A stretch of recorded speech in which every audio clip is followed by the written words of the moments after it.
Let me read you something. Islam is a cancer. China understood it and dealt with it. Can we just designate Islam as a terror group and be done with it?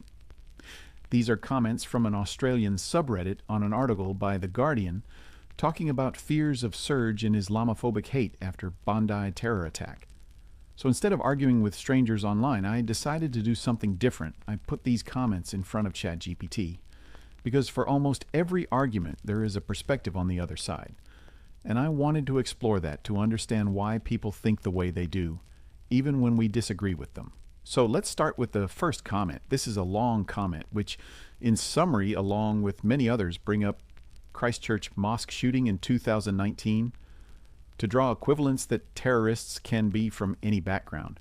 And it is unfair to blame Muslims as a group for actions of individual terrorists. How would you respond to this argument? The Christchurch attack was horrific and must be condemned without hesitation. No one disputes that. But critics argue that using Christchurch as a defense against concerns about Islamist extremism is misleading, and here's why. When Muslims point to Christchurch, the implication often feels like, see, non-Muslims commit terrorism too, so criticism of Islamist violence is unfair. The problem critics raise isn't about denying that non-Muslims can commit terrorism. It's about scale, structure, and repetition. Christchurch was a single, extreme outlier carried out by one man. There is no global Christian terror movement today, operating across dozens of countries, recruiting fighters, and coordinating violence through a shared political religious narrative. Islamist extremism, by contrast, is a persistent, organized phenomenon in the modern era.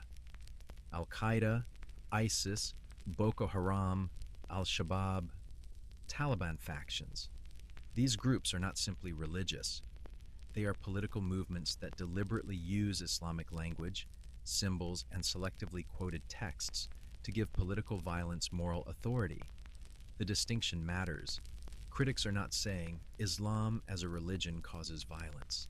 They are asking, why has Islam in recent history been the primary vehicle used by multiple political movements to legitimize organized violence across borders? That question is about political conditions, not theology.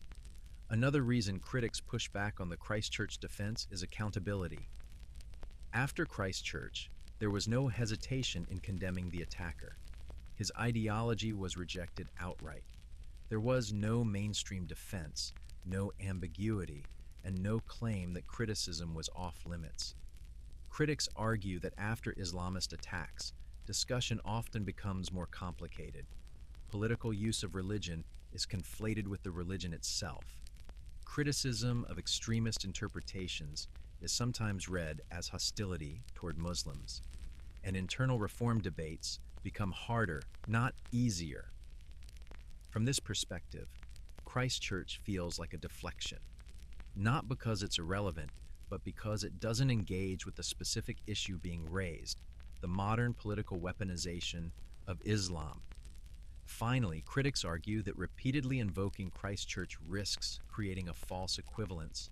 Yes, humans of any background can commit terrorism, but not all forms of terrorism are embedded in a global political project that uses religious identity as its organizing language.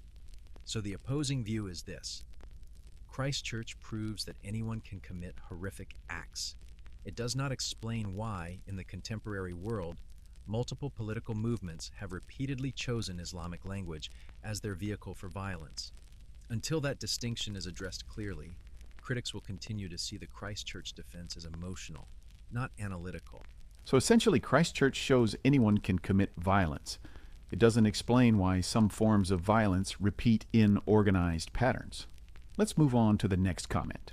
It says, can we just designate Islam as a whole a terror group and be done with it? Let's test that idea honestly, not emotionally. First, what would banning Islamic teaching actually mean? It wouldn't just stop extremists. It would ban peaceful worship, private belief, parents teaching their children, ordinary religious life. That's not targeting violence. That's criminalizing belief. and history gives us plenty of examples of what happens when states try that. The Soviet Union tried to eliminate religion entirely. Mosques, churches, synagogues, all suppressed. Religious education banned. Religion didn't disappear, it went underground. Now, some might say that only failed because the system collapsed, so don't let it collapse. But that's exactly where the real problem appears. When the Soviet system eventually weakened under economic pressure, legitimacy loss, and elite fracture, religion didn't just return, it returned mixed with grievance. This pattern is documented in books like The Revenge of God by Gilles Capel, which shows that repressing religion doesn't neutralize it, it changes its character, often making it more politically charged when control loosens. China is attempting a modern version of this today. Islamic teaching is tightly controlled. Religious expression is restricted. Surveillance is constant. And it's true, this level of control can suppress visible violence for a long time. But notice the trade-off. Xinjiang isn't a solved problem. It's a permanent security zone. The system only works as long as surveillance never relaxes, enforcement never stops, power transitions never fail. This isn't a temporary solution. It's a permanent dependency on total control. The key issue isn't whether repression can work for decades. History shows it can. The issue is that the cost of policing belief never goes down. It only rises over time, with population growth, technological change, and social complexity. That creates a system with no margin for error.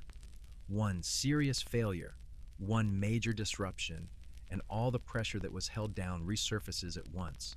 Second, banning religious teaching doesn't remove extremism. It changes its form. Mark Sageman, in Leaderless Jihad, studied hundreds of extremists and found that most were not radicalized through traditional religious education. They were radicalized through social networks, grievance, identity crises, and online echo chambers. Suppressing mainstream religious teaching can actually remove moderating voices and leave extremists as the only ones speaking. Third, belief bans create the exact conditions extremism feeds on. Political scientist Olivier Roy describes this as the Islamization of radicalism. Grievance comes first, ideology second.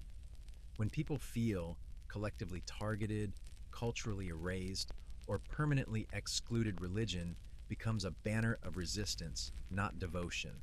That's why every attempt to erase belief ends up politicizing it. Finally, history is very clear about outcomes. Societies that ban beliefs don't become safer. They become more authoritarian, more divided, and more fragile. Targeting violent behavior works.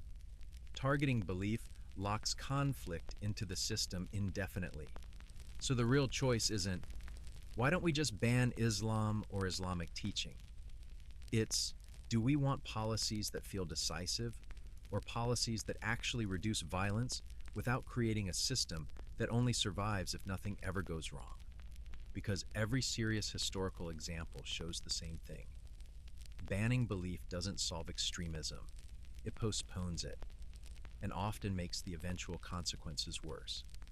So banning belief can suppress symptoms for a while, but it also creates a system that only survives if the control never fails. And that's a very high bar. Let's look at the next comment. Blaming billion-plus Muslims for the actions of a few needs to stop, but haters just need an excuse. What do you say? I agree with the first part. Blaming over 1 billion people for the actions of a few is wrong. But stopping there misses why this keeps happening and why the frustration doesn't just disappear when people are told, don't be hateful. Let's unpack this properly. Why do Muslims get blamed as a group? It's not random hatred, it's pattern recognition under fear. When violent attacks keep being justified with the same religious language, the same symbols, and the same references, people stop seeing isolated individuals and start seeing a group pattern. That's not careful reasoning, it's human psychology. The brain is wired to generalize threats because, historically, that helped humans survive. That doesn't make it fair, but it explains why it happens. Is that collective blame justified? No. And this is important to say clearly. Collective blame fails on both moral and practical grounds. Morally, it punishes innocent people for crimes they didn't commit. Practically, it makes societies less safe by alienating people who are not a threat. Every time groups have been collectively blamed, Jews, Japanese Americans, communists, Catholics, immigrants, history shows it led to injustice, not security. So saying haters just need an excuse is only half the picture. Some people are just hateful, but many others are reacting to a real and visible problem and drawing the wrong conclusion from it. Now, the uncomfortable part, there are issues on the Muslim side too. It's not true that Muslim communities bear no responsibility for how this plays out. In many places, extremist interpretations are not challenged loudly enough. Reformist voices are marginalized. Criticism from within is discouraged or framed as betrayal. When the loudest voices associated with Islam are extremists, even if they're a tiny minority, and mainstream pushback is muted, outsiders assume silence means consent. That perception is often wrong, but perception matters. So the real problem is a vicious cycle. Extremists commit violence using Islamic language. The public generalizes out of fear. Muslims feel attacked and retreat defensively. Internal reform becomes harder. Extremists get more space. Breaking that cycle requires both sides to do better.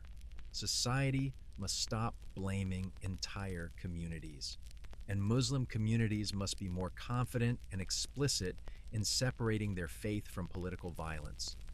Calling everyone a hater feels satisfying, but it doesn't fix the dynamic. Understanding it without excusing bigotry or denying real problems is the only way out. So this isn't just about hate, it's about fear, patterns, and how communities respond to them. Let's look at the next comment. It says, well, I wonder why, referring to why Islamophobia exists, I don't see any other religion carrying terror attacks here. So essentially saying that you can't blame someone for having Islamophobia if there are repeated attacks under the same banner? I understand why it looks that way, but that perception is doing a lot of hidden work. It's true that many high-profile terrorist attacks in recent decades have been carried out by groups claiming Islamic justification. That visibility matters, and it shapes fear. But two important things get missed when people jump from that to so Islamophobia makes sense. First, terrorism follows political conditions, not religions. Modern Islamist terrorism didn't appear randomly or across Islamic history. Islam has existed for about 1,400 years. This form of violence appears mainly after the Cold War, in places marked by war, foreign occupation, collapsed states, and proxy conflicts. Afghanistan, Iraq, Syria. The religion didn't suddenly change. The political environment did. Second, other religions and ideologies have produced terrorism, just not under the same global spotlight right now. In Western countries, far-right and white nationalist terrorism has been responsible for some of the deadliest attacks in recent decades, from mass shootings in churches and synagogues to large-scale bombings. In several Western nations, security agencies now assess far-right extremism as an equal or greater domestic threat than Islamist extremism. In India, extremist Hindu nationalism has driven communal riots, mob lynchings, and large-scale violence against minorities, often justified using religious nationalist language. In Myanmar, Buddhist extremist movements played a central role in mass violence against the Rohingya population, including village burnings and forced displacement, shocking many because Buddhism is stereotyped as inherently peaceful, and historically, Christianity was used to justify centuries of organized violence, the Crusades, the Inquisition, sectarian terror campaigns, and religious wars across Europe. These were not fringe episodes. They shaped entire eras. The common thread isn't the religion itself. Violence attaches itself to whatever identity can mobilize people in that moment. What makes Islamist attacks feel different today is shared slogans, repeated verses taken out of context, and global media coverage. That combination creates the illusion that the religion itself is the cause. But here's the key point. Explaining why a pattern exists is not the same as justifying fear of an entire group. Islamophobia treats ordinary Muslims as suspects, even though they are not committing these attacks and are often among the first victims of extremist violence. If blaming whole communities actually made societies safer, history would show that. It doesn't. After Pearl Harbor, Japanese Americans were collectively blamed and interned. It produced injustice and trauma, not security. During the Red Scare, suspected communists were treated as internal enemies. It weakened trust and divided society without making anyone safer. Across Europe, centuries of collective blame against Jews didn't produce stability. It produced ghettos, expulsions, and catastrophe. In every case, collective blame felt decisive. In reality, it replaced targeted security with fear-driven policy. And that leads to new problems: alienation of innocent people, reduced cooperation with authorities, and fertile ground for radical recruiters who thrive on grievance. So the real issue isn't why do people feel Islamophobic? It's how do we respond to political violence without turning fear into blanket suspicion of innocent people? Because once we cross that line, we stop solving the problem and start creating new ones. So yes, repeated attacks under the same banner make people afraid. That fear is real, and it didn't appear out of nowhere. But history is very clear about what happens next. And that's where we'll leave it. Not with an easy answer, but with a harder question. Are we responding to violence in a way that actually makes us safer, or in a way that simply feels satisfying in the moment?